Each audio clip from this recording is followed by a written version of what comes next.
गरीब भाई की अमीर बहन। किशोर और पिद्दी दो भाई बहन थे।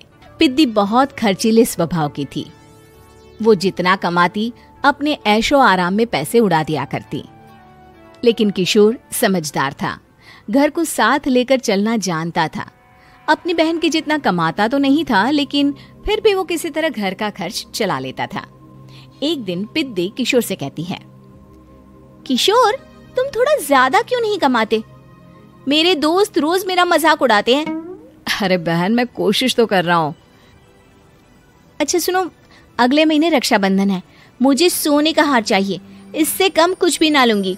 अरे दिला दूंगा बहन। किशोर को पूरी रात नींद नहीं आती। उसके दिमाग में बस ये चल रहा था कि उसकी माली हालत इतनी बिगड़ चुकी है, अब वो सोने का हार कहाँ से लाएगा। अगले दिन किशोर सुबह सुबह घर से ये बोलकर निकल गया कि पिद्दी, मैं गांव से बाहर जा रहा हूँ, कुछ दिन घर नहीं आऊंगा। किशोर ने अपने काम के साथ साथ फेरी में कपड़े बेचने भी शुरू कर दिए, जिससे वो ज्यादा से ज्यादा पैसे कमा सके। रात में वो एक बिल्डिंग की चौकीदारी भी करने लगा। अपने काम से थोड़ा बहुत समय निकालकर बस कुछ घंटे की नींद ले पाता था। और कब वो कुछ दिन एक महीने में बदल गए और रक्षाबंधन भी आ गया, पता ही नहीं चला। लेकिन किशोर अभी तक घर वापस नहीं लौटा। जहां वो काम करता था, पिद्दी के नाम का गुल्लक रखा हुआ था। किशोर ने उस गुल्लक को फोड़ा और सारे पैसे इकट्ठा करके एक सोने का हार खरीद लिया। घर में पिद्दी किशोर का इंतजार कर रही थी। तभी किशोर आता है। कहाँ चले गए थे?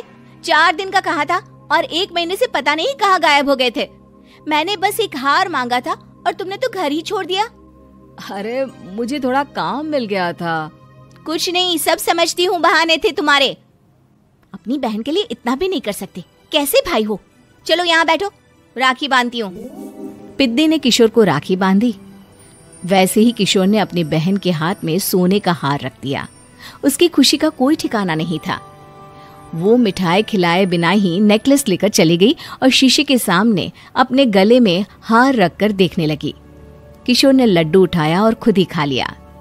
ऐसे कई साल गुजर गए। एक दिन पिद्दी की नौकरी छूट गई। अब वो पूरी तरह किशोर पर डिपेंड हो गई थी। आए दिन किशोर को अपने महंगे महंगे शौक गिनाकर उससे पैसे मांगा करती थी। किशोर, कुछ पैसे देना, मुझे पार्लर जाना है। किशोर बिना कुछ बोले उसे पैसे दे देता। ये क्या, 500?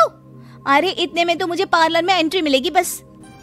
अच्छा, देता हूँ ना ज्यादा। अरे कैसे भाई हो, अपनी बहन के लिए इतना भी नहीं कर सकते। किशोर ने जेब से 2000 का नोट निकाला और उसे दे दिया। किशोर गरीबी में रह लेता था, लेकिन अपनी बहन को कभी कोई कमी नहीं होने देता था। बेटा, पिद्दी तुम्हारी बहन है, उसे कभी किसी चीज की कमी मत होने देना और उसका ध्यान रखना, क्योंकि भाई का फर्ज होता है अपनी बहन का ध्यान रखना। किशोर ने माँ की कही ये बात हमेशा के लिए याद कर ली थी। शायद माँ की इसी बात की वजह से किशोर पिद्दी की हर जिद पूरी करता चला आ रहा था। किशोर, आज मैं अपने दोस्तों के साथ पार्टी करने जा रही हूँ, मुझे कुछ पैसे दो ना। किशोर पिद्दी को समझाता है, लेकिन पिद्दी नाराज होकर चली गई और अपने कमरे में सुबक सुबक कर रोने लगी। किशोर अपनी जेब से कुछ पैसे निकालता है और पिद्दी को दे देता है। किशोर खुद कभी अच्छे कपड़े नहीं पहनता, लेकिन पिद्दी को राजकुमारी की तरह रखता। पिद्दी के जाने के बाद किशोर अपने काम पर निकल गया। एक तरफ पिद्दी अपने दोस्तों के साथ मस्ती कर रही थी, तो वहीं दूसरी तरफ किशोर पैसे कमाने के लिए कड़ी मेहनत कर रहा था। कुछ और दिन ऐसे ही बीत गए। एक दिन पिद्दी एक लड़के को लेकर घर आई और उसे किशोर से मिलवाया। किशोर, मुझे इस लड़के से शादी करनी है, लेकिन इनके मम्मी पापा बोल रहे हैं कि उनको दहेज में एक कार चाहिए, तभी वो मेरा और पंकज का रिश्ता कबूल करेंगे। लेकिन बहन, कार खरीदना कोई सब्जी खरीदने के बराबर तो नहीं है। अरे कैसे भाई हो तुम, अपनी बहन के लिए इतना नहीं कर सकते? देखो, मैं ज्यादा इंतजार नहीं कर सकती, तुम्हें 1 साल में मेरे लिए कार खरीदनी ही होगी। अच्छा पंकज, एक काम करो, कल तुम अपने माता पिता को घर बुला लो, मैं उनसे तुम्हारे और पिद्दी के रिश्ते की बात कर लेता हूँ। अगले दिन किशोर के छोटे से घर में पंकज और उसके माता पिता आते हैं। बेटा, तुम्हारी बहन ने हमारी शर्त तो बता ही दी होगी। जी। बेटा, तुम तो इतने छोटे घर में रहते हो, दहेज कहाँ से लाओगे? मैं अपनी बहन की खुशी के लिए सब कुछ कर सकता हूँ। पंकज और पिद्दी का रिश्ता तय हो जाता है। किशोर अब अपनी क्षमता से 4 गुना ज्यादा काम करने लगता है।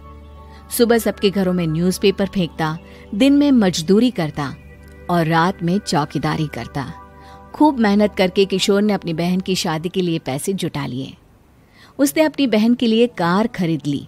जब वो पिद्दी के ससुराल वालों से मिलने गया तो उन्होंने किशोर से और पैसों की मांग की। इस बार किशोर हार चुका था।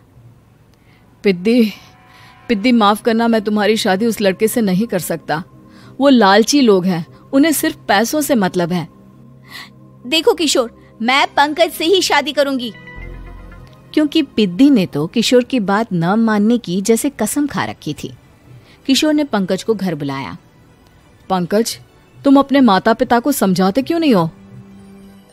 भैया, वो हमारी शादी के लिए मान गए, मेरे लिए तो यही बहुत बड़ी बात है। हम एक काम कर सकते हैं, दहेज की रकम में से कुछ पैसे मैं आपको दे देता हूँ। अरे लेकिन समाज वाले क्या कहेंगे? अरे जब दुनिया को पता चलेगा तब ना। अच्छा, कुछ पैसे मैं अपने मालिक से कर्ज में ले लेता हूँ।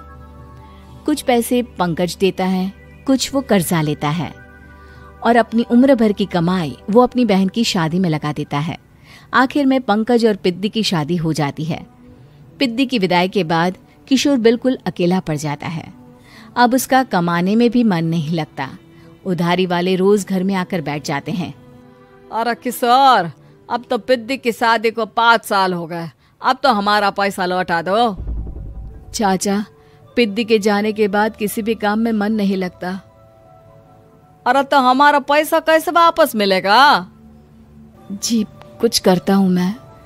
किशोर के ऊपर बहुत सा कर्जा चढ़ गया था, इसलिए उसने तय किया कि वो ये घर बेचकर सबके पैसे लौटा देगा। अगली सुबह शहर के किसी साहूकार को उसने अपना घर बेच दिया और सबके पैसे लौटा के वो गांव छोड़कर चला गया।